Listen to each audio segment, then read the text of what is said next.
ஸ்ரீ விஸ்வரூப பஞ்சமுக ஆஞ்சநேய சுவாமி திருக்கோயில், திருவள்ளூர். பஞ்சமுக அனுமனின் தோற்றம். பஞ்சமுக ஹனுமான் வடிவம் ராமாயணத்தில் இருந்து ஒரு கதையில் இருந்து வருகிறது.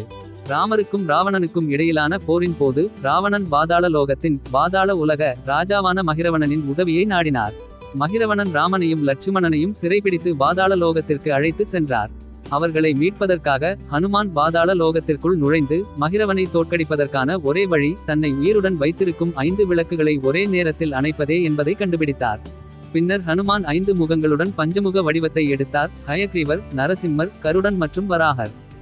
5 விளக்குகளையும் ஒரே நேரத்தில் ஊதி மகிரவனை கொன்று ராமரையும் லட்சுமணனையும் ருத்ரவனம். இந்த கோயில் அமைந்துள்ள இடம் வரலாற்று ரீதியாக ருத்ரவனம் என்று அழைக்கப்பட்டது. அகத்தியர் போன்ற பெரிய முனிவர்கள் தியானம் செய்த புனித இடம்.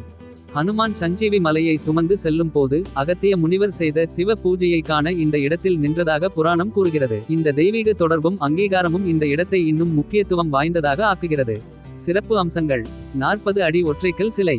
இந்த கோயிலில் உள்ள ஹனுமானின் ஒற்றைக்கல் சிலை 40 அடி உயரத்தில் பிரமிக்க வைக்கும் வகையில் உள்ளது. ஹனுமானின் பெரிய சிலைகளை கொண்ட பல கோயில்களைப் போலல்லாமல் இந்த சிலையின் தனித்துவம் அதன் 5 முகங்களில் உள்ளது. ஒவ்வொன்றும் வெவ்வேறு தெய்வீக அம்சத்தை குறிக்கின்றன. பஞ்சமுக ஹனுமான். பஞ்சமுக அனுமன் என்பது 5 முகங்கள் வெவ்வேறு தெய்வங்களையும் அவற்றின் குறிப்பிட்ட சக்திகளையும் குறிக்கும் ஒரு சின்னமான வடிவமாகும். இந்த முகங்கள்: கிழக்கு நோக்கிய முகம் ஸ்ரீ ஆஞ்சநேய சுவாமி முகம் பாவங்களை நீக்கி மனதை தூய்மைப்படுத்தும் என்று நம்பப்படுகிறது. தெற்கு நோக்கிய முகம் ஸ்ரீ மாரசிம்ம சுவாமி முகம் எதிரிகளின் பயத்தை நீக்கி வெற்றியை உறுதி செய்கிறது. மேற்கு நோக்கிய முகம் ஸ்ரீ மகாவீரகருட சுவாமி முகம் தீய சக்திகள், சூனியம் மற்றும் விஷங்களை தடுக்கிறது. வடக்கு நோக்கிய முகம் ஸ்ரீ லட்சுமி வராகமூர்த்தி சுவாமி முகம் இது கிரக தாக்கங்களால் ஏற்படும் தொல்லைகளை நீக்கி செழிப்பையும் செல்வத்தையும் அஷ்ட ஐஸ்வர்யம் தருகிறது. மேல் நோக்கிய முகம் ஸ்ரீ ஹயக்ரீவ சுவாமி முகம் இது அறிவு, வெற்றி, சந்ததி மற்றும் ஆன்மீக விடுதலை, முக்தி ஆகியவற்றை வழங்குகிறது.